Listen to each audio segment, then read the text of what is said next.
লিচুর বাগানের পাশ দিয়ে হেঁটে যাচ্ছে। মাঠে যাব। মাঠে এর আগে দেখিয়েছিলাম যে মসুর বুনেছে আব্বা, সেই মসুরে কিছু গাদলি বের হয়েছে। আমরা গ্রামের ভাষায় গাদলি বলে, সেই গাদলি কাটতে যাচ্ছে। আমার বাবা আসছে আস্তে আস্তে হেঁটে। একই সাথে বাবা, আমার মাও আসছে এবং আমি তিনজন মিলেই গাদলি কাটবো এবং আমার মা শাক তুলবে। গ্রামে বাইতি শাক এখন অনেক বেশি পাওয়া যায়। আমার মা বাইতি শাক তুলবে, আমি এবং আমার বাবা মাঠে যেয়ে গাদলি কাটবো মসুরের ভুঁইতে। আমার বাবা অনেক দূর এগিয়ে গিয়েছে, আমরা পিছ পিছ আসছি। আমার মা আসছে, আমার বাবাও আসছে, আমিও যাচ্ছি। লিচুর বাগানের পাশ দিয়ে আমরা হেঁটে যাচ্ছি। আমাদের গ্রামে অনেক লিচুর বাগান। বেশিরভাগ মানুষেরই প্রধান ক্ষেত বা আবাদ লিচুর বাগান, পাশাপাশি সবজি আবাদ। লিচুর বাগানের আল দিয়ে আমরা হেঁটে যাচ্ছি। কিছু দিন পর লিচুর মোল বা মুকুল আসবে, 1 থেকে 2 মাসের মধ্যেই। এই বাগানগুলোতে তখন কৃষকরা তাদের কর্মব্যস্ততা বেড়ে যাবে। এখন থেকেই মানুষ লিচুর বাগানে পরিচর্যা করছে, আমরাও পরিচর্যা করব। আসার সময় দেখলাম আমার এক চাচা পরিচর্যা করছে। এই যে আমার বাবা এসে এখানে মসুরের ভুঁই থেকে গাদলি এবং এই যে গাদলি, এটাকে আমরা বলি গাদলি, এই গাদলি কাটছে। এটার বৈশিষ্ট্য হচ্ছে এটা কাঁটাযুক্ত। এটা আপনি হাত দিয়ে ধরতে পারবেন না, কাঁটা আছে এর সাইডে। নিরিন বা হাসি দিয়ে এটাকে কেটে ফেলতে হবে, কেটে উপড়ে ফেলতে হবে। এটা পরজীবী একটা। আমার মা এদিকে শাক তুলছে, ভাতি শাক। ভাতি শাক খুবই সুস্বাদু, বিশেষ করে মসুরের ভুঁই, সরিষা ভুঁই, গমের ভুঁই, ভাতি শাক এই টাইমে বেশি পাওয়া যায়। আমার মা তুলছে, এদিকে আমি এবং আমার বাবা গাদলি কাটছি। গাদলি একটি ফসলের আগাছা।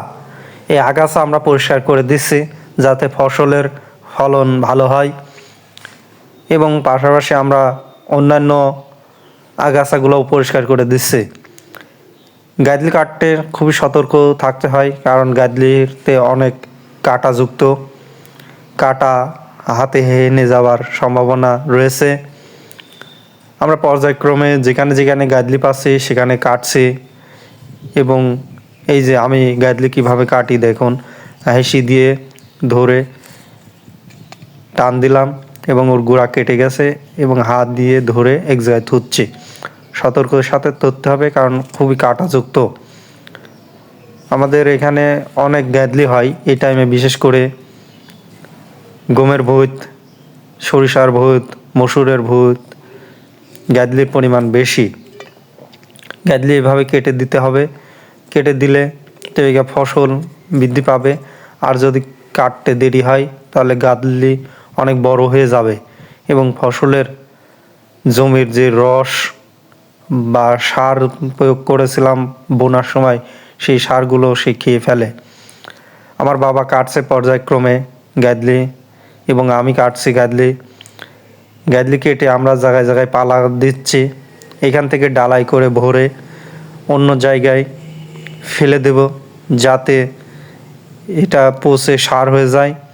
আর ছিটিয়ে রাখলে মাঠে হাঁটতে বা চলাফেরাতে এটা খুবই খারাপ দেখায়, বা যেখানে সেখানে রাখলে এটা আবার তাজা হওয়ার সম্ভাবনা থাকে বৃষ্টির পানি পড়লে। তাই এটাকে শিকড় সহ উপড়ে বা কেটে ফেলে আমরা পালা দিচ্ছি।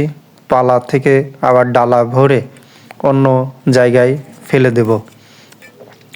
গাদলি কাটার সময় সতর্ক থাকতে হবে যাতে মসুরের গাছ না কাটে এবং পায়ের আঘাতে বা চলাফেরায় মসুরের গাছ যাতে ক্ষতিগ্রস্ত না হয় সেদিকে খেয়াল রাখতে হবে। আমরা পর্যায়ক্রমে গাদলি কাটছি। আমি এবং আমার বাবা সকাল করে এসেছি। শীতের সকাল, রোদ বার হয়েছে এবং আমরা খাওয়া দাওয়া সেরে চলে এসেছি যে আজকে মসুরের ভুঁইতে আমরা গাদলি কাটবো। গাদলি সবসময় দেখা যায় না আমাদের অঞ্চলে, বিশেষ করে শীত মৌসুমে ফসলের সময় গাদলি দেখা যায়।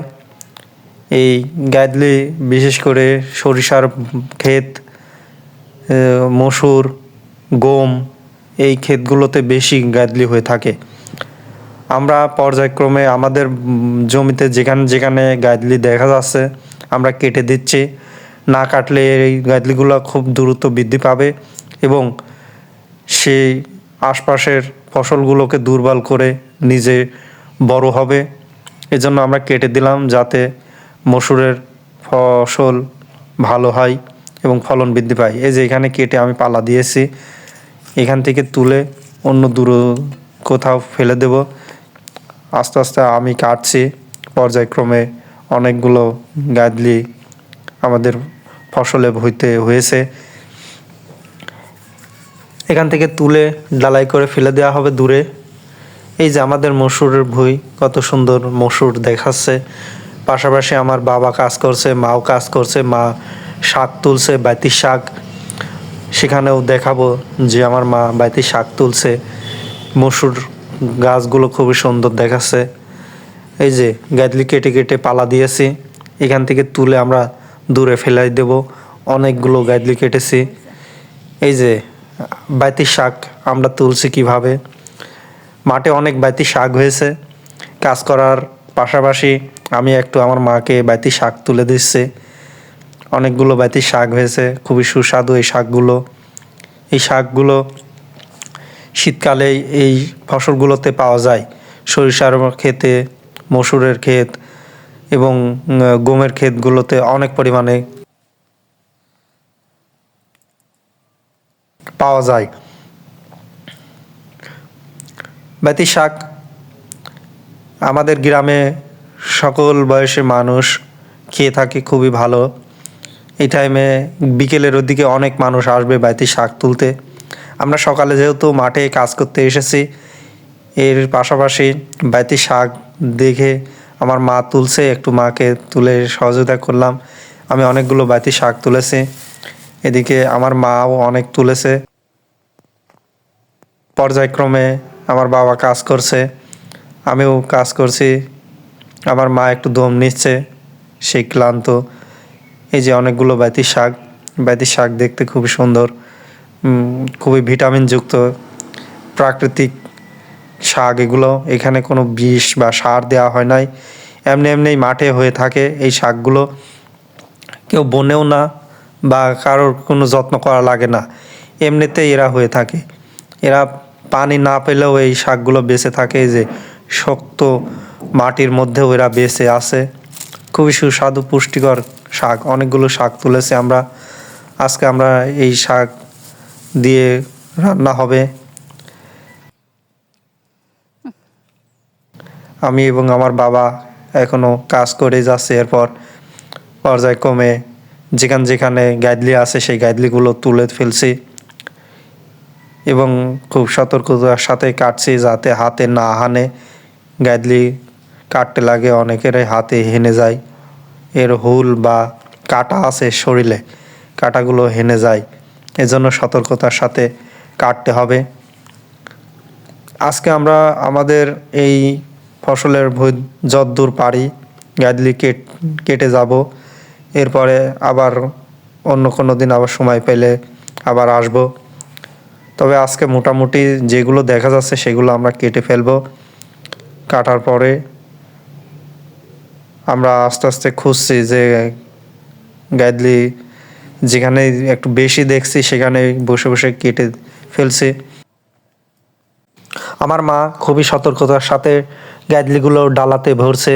যেখানে আমরা কেটে রেখেছিলাম সেখান থেকে খুব সতর্কতার সাথে ডালায় ভরছে এবং আমরা ফেলে দেব দূরে কোথাও এক জায়গায়। আজকে আমরা অনেক কাজ করেছি, আমার মাও অনেক কাজ করেছে। সে বাইতির শাক তুলেছে অনেকগুলো, আমার বাবা এবং আমি গাদলি কেটেছি। আমাদের লিচুর বাগানের পাশ দিয়ে আমরা আস্তে আস্তে মসুরের ভুঁই দিয়ে হেঁটে বাড়ির উদ্দেশ্যে রওনা দিচ্ছি। সবাই ভালো থাকবেন, সুস্থ থাকবেন। অন্য কোনো আরেক ভিডিওতে দেখা হবে।